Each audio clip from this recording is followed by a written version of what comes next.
The fact is that ethnicity is a concept in social science which is very widely used, and yet one of the most ambiguous notions in social science.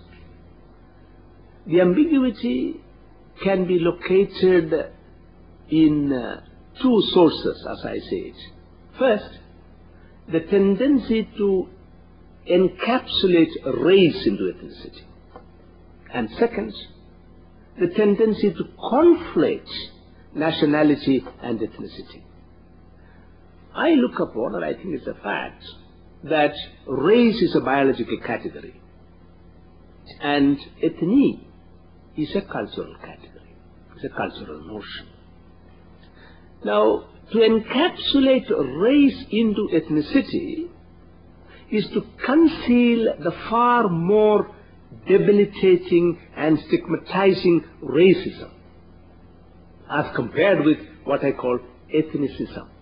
I don't think, again, this term is very popular, but I think we need a term to be articulated, to be used in order to refer to discrimination based on culture. So, ethnie is a group.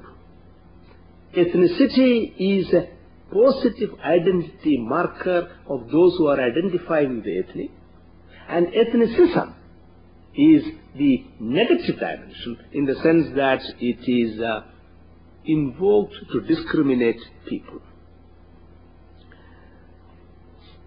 Which is to say, both ethnicity and ethnicism are negative and positive aspects of what we call ethnie, which is a cultural group. Now, and that's where I'll bring the territory, if ethnie is a cultural community, so is a nation. Now, how do you then distinguish between the two? What is the differentia specifica between the ethnie and the nation?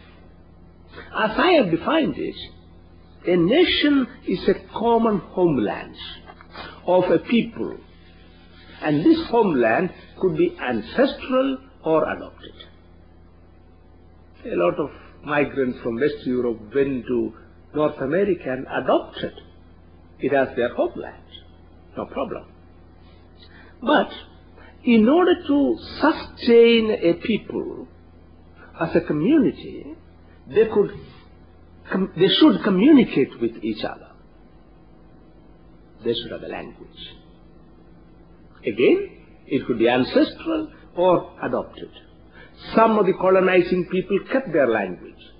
The Portuguese people in Brazil, the Spanish people in the rest of Latin America. But the Germans did not. I don't know of any German colony outside Europe. The French did it in Canada, partly. So the language could be either ancestral or adopted. Thus, we can speak of an intense and high nationness, where both the homeland and the language are ancestral. On the other end of the continuum, you can think in terms of a nation just emerging because it has adopted a homeland and it has just started cultivating a language. One can think in terms of a nationness on a continuum, not on a fixed point as a static element, but in a dynamic context.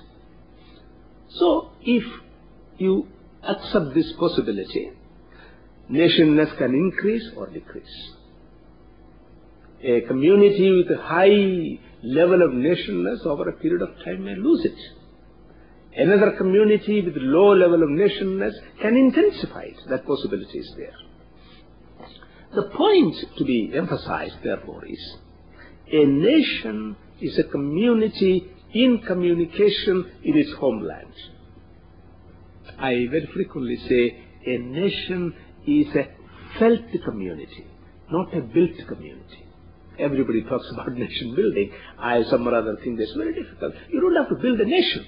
But most people, most of the time, when they speak of nation building, they are actually talking about state building. There's another problem of conflation between state and nation, into which I will not go at the moment. So, if a nation is a community where two things coexist.